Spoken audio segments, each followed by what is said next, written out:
আল্লাহ রাসূলের দুশমন হন, যদি ইনসানিয়তের খেলাফত, যদি হিউম্যানিটির বিরুদ্ধে, মনুষ্যত্বের বিরুদ্ধে যান, আমরা ওমর আলী হতে বেশি দেরি করব না ইনশাআল্লাহ।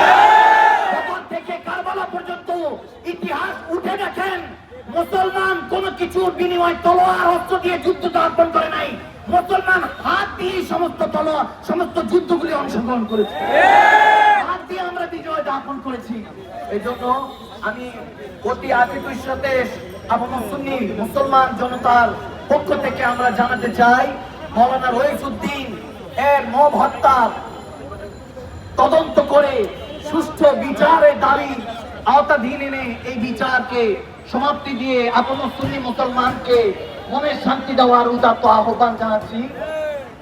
সকলে আমাদের এই পদযাত্রার সাথে খুব শান্তিপূর্ণভাবে আমরা এটা যতটুকু করব, আমাদের নেতৃবৃন্দরা আছেন, আমাদের আকাবিরিনরা আছেন, খুব সংক্ষিপ্ত যতটুকু হয় আমরা সুন্দর সুশৃঙ্খল ভাবে যেমনিতে 26-এ দেখিয়েছি, আজকেও আমরা মে 2 তারিখে দেখিয়ে ছাড়বো ইনশাআল্লাহ।